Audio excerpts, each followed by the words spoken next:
Yo, what's up mga katropa? Panibagong vlog na naman tayo. Dito po ako ngayon sa may Yamaha Revzone Iloilo at sisilipin natin dito yung mga klase ng motor na naka-display dito, yung mga binibenta nila. From big bike to small bikes, meron sila dito. So, samahan nyo ako mga katropa para ikutin natin at ipakita ko sa inyo yung mga binibentang bike dito sa may Yamaha Revzone Iloilo. Let's go!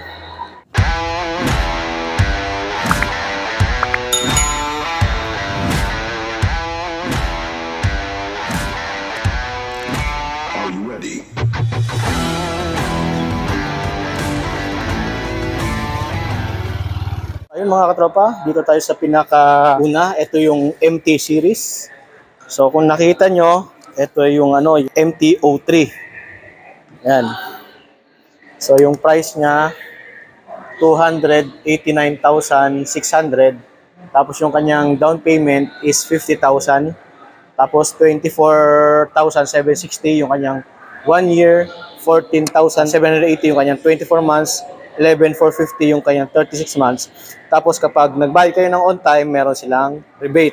So 320cc siya mga katropa, 2-cylinder. Ayan. So dito naman tayo mga katropa sa may MT-07. So yung price niya ay 439,000 pesos. Bale yan yung kanyang forma. Ayan o. Ayan mga katropa. Ayan o. CP2 siya. Cross plane. 2-cylinder din siya. Pero 700cc siya. So 439,000 yung cash niya. Ayan. Ayan o. Ganda ng kanyang mags. Orange na. Ayan o. Tapos matte na yung paint niya. Ganun din naman. Ang pinagkaiba lang nila is yung headlight. Tapos yung pinaka panel gauge iba rin. Tapos syempre yung design ng tangke magkaiba rin kumpara mo doon. Tapos meron ditong parang screen. Dito naman wala. Pero merong butas diyan. So ayun. Dito naman tayo sa MT-09. Ayan mga tropa, MT-09. 3-cylinder siya. Yan. Ito yung 900cc na MT series.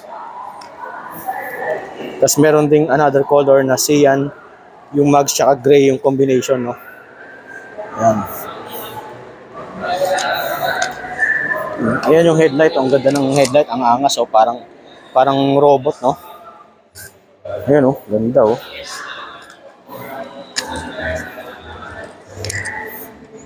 Tapos, ito yung kanyang tail lights. All LED na rin mga tropa.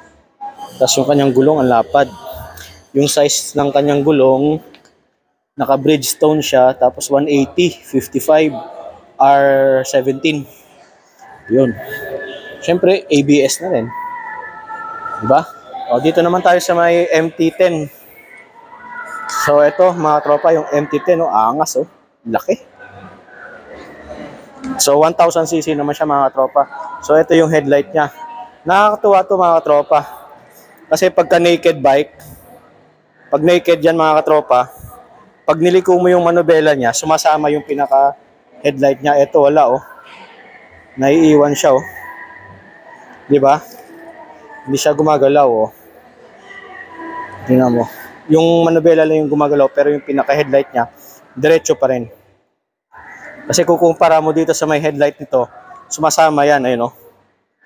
Pero itong MT-10, pagka ginalaw mo yung manubela, hindi yan sumasama. So, diretso lang yan. Yan o. So, yan, 1,000cc. Tapos, 4-cylinder siya, mga tropa. Ganda ng headlight o. May mata. Diba? Tapos, naka-all-ins na rin yung suspension. Tsaka yung rear niya, all-ins. Ito yung MT-10 SP. Tama. MT-10 SP. Ito yung special edition ng MT-10. So mga katropa, doon naman tayo sa may R-Series. Tara, samahan nyo ako doon. So mga katropa, dito naman tayo sa may R-Series, no? Ito na, ito yung pinakamurang R-Series. Ito yung R15M.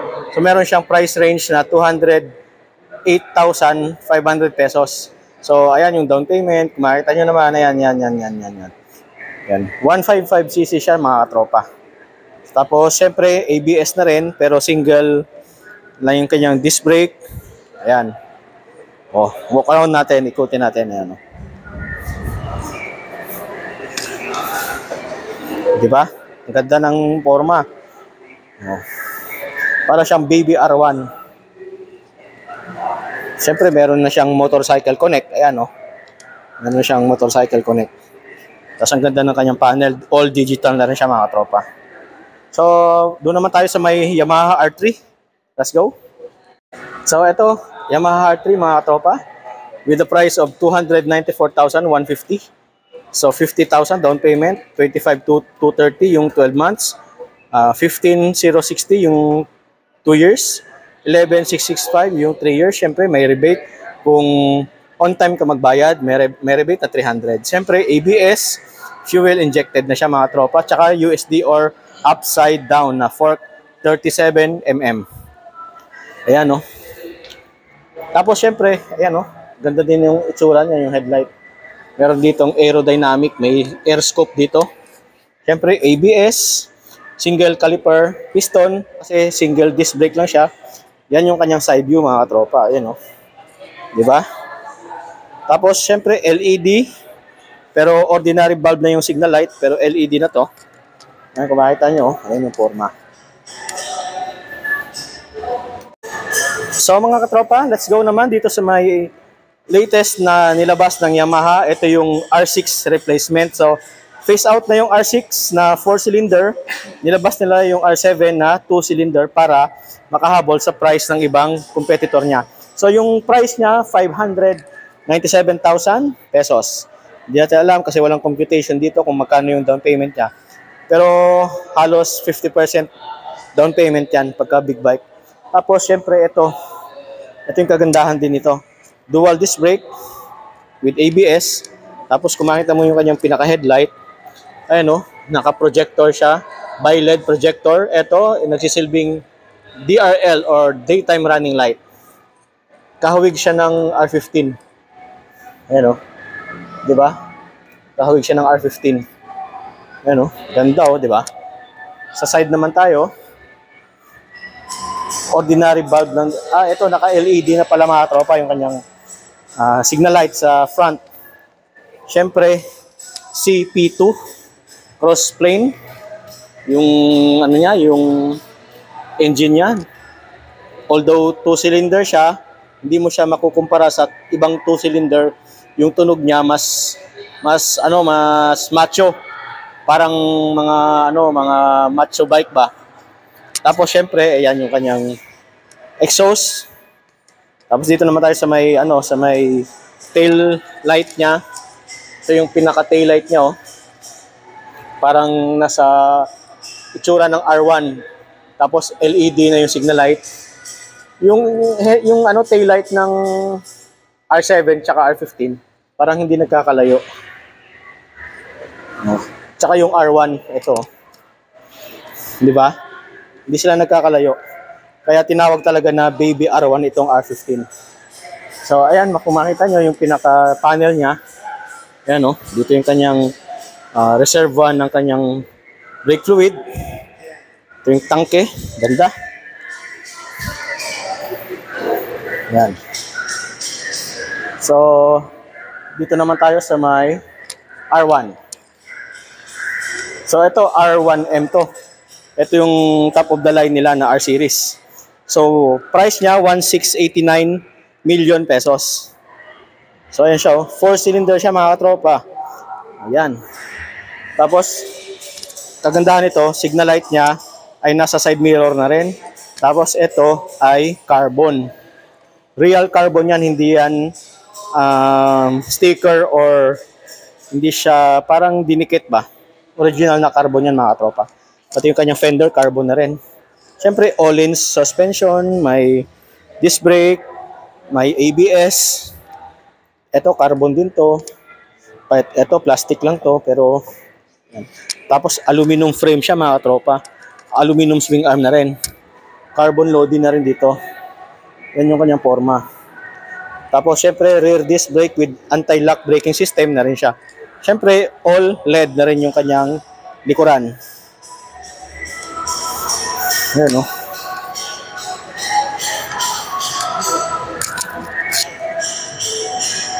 So, let's go naman dito mga tropas sa may adventure bike, no?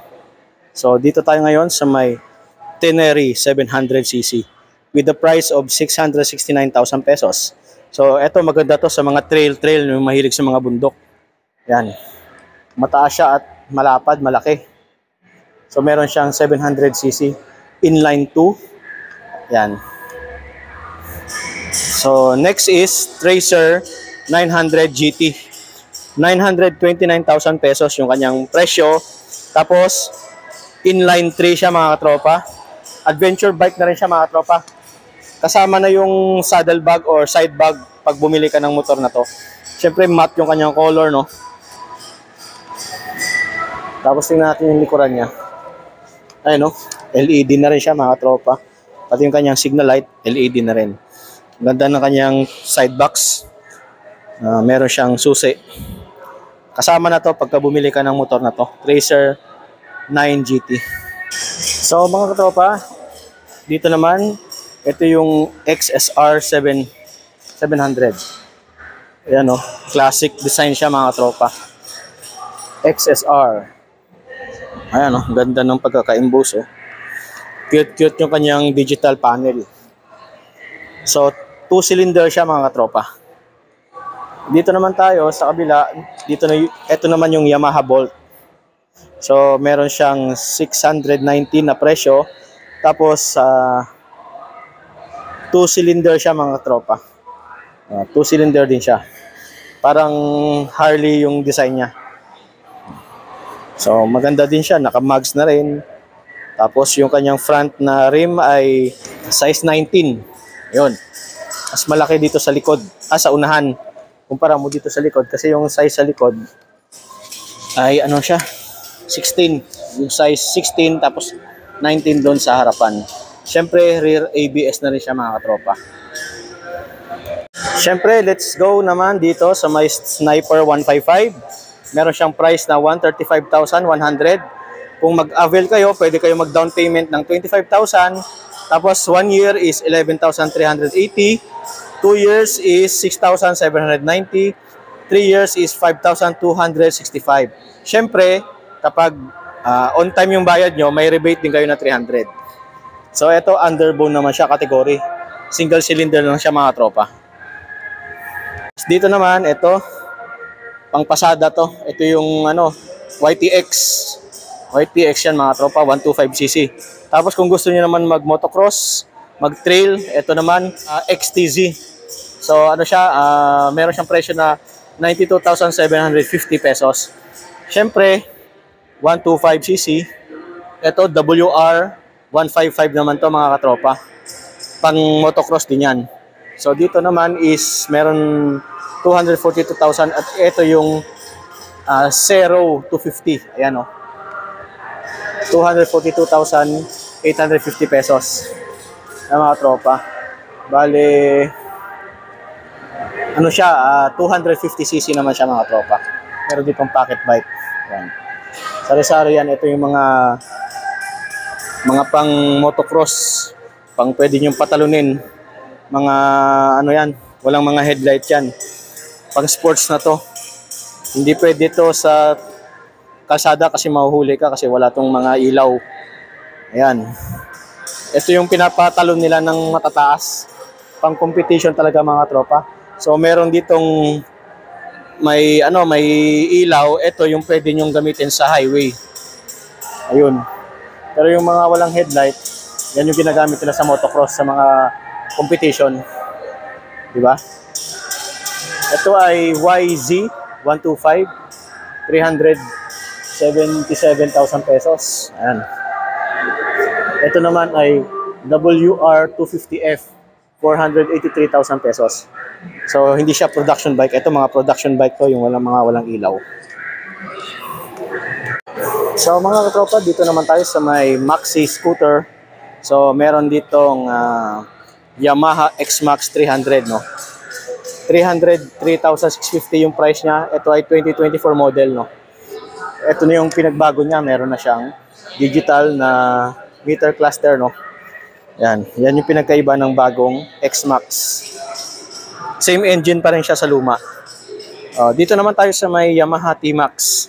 So, itong motor na to ay 560cc. Meron siyang 849,000 pesos na presyo.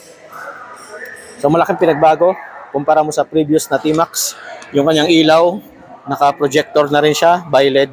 Ay, hindi siya bi-LED. Kasi magka-separate yung high and low.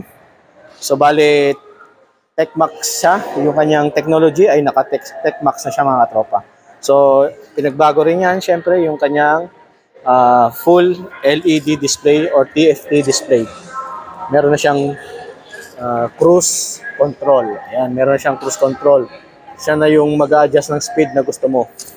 Malaki pinagbago rin to kumpara mo sa lumang T-Max. Kahit yung likuran niya magkaiba na rin kumpara mo sa luma. So dito naman tayo sa may XSR. Ito yung XSR 900. Ayan, classic bike na rin siya, mga tropa. Ito naman yung XXR na 700cc. Same din yun, same sa kanina pero black na yung kulay nun. Ito naman 900. Siyempre 3-cylinder inline 3 siya, mga katropa. Yo mga katropa, dito naman tayo sa may Yamaha NMAX 155 ABS version. So price niya 156,900. Dito naman is Yamaha Mio Soul I 85,450. Ayan yung kanyang down. Ayan yung itsura niya. So dito naman tayo sa Yamaha Aerox 155 ABS version 150-250. Ayan. Meron na kayong idea. So ayan, oh. Ganda ng forma, di ba? Ito yung sports scooter. Ultimate sports scooter yung bansag sa kanya. Tapos may malapad na siya na gulong sa likod. 140-70-14. Ayan, wide tire siya, mga tropa. Tapos syempre yung kanyang tangke sa harapan, no need na magbukas ng upuan para mag-refill. Meron siyang malaking U-Box. So 25 liter yung kanyang U-Box. Alright. Siyempre merong digital panel, no? Meron din siyang stop and start system. Pag nasa traffic ka, mamamatay kusa yung motor. Pag piga mo ng manubela, aandar siya. Tapos meron siyang hazard. Tapos keyless na rin siya, mga tropa. So dito naman tayo sa may Mio Gear, no? 87,000 yung presyo niya. Ayan, no?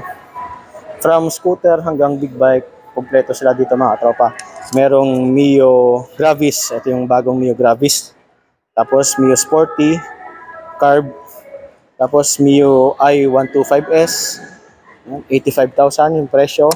Siyempre, merong bagong motor yung Yamaha. Ito yung Mio Fazio. Blue Core Hybrid engine siya, mga tropa. Ito yung classic scooter. Ayan, meron din siyang kulay na red. O, di ba?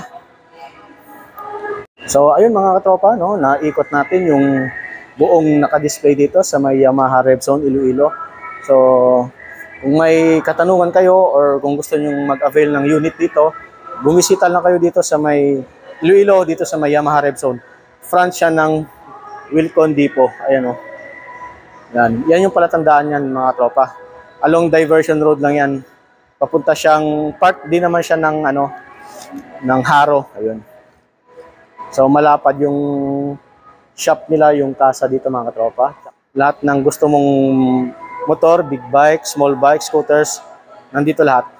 So ayun mga katropa, sa muli, sa gustong bumisita, meron silang Facebook page.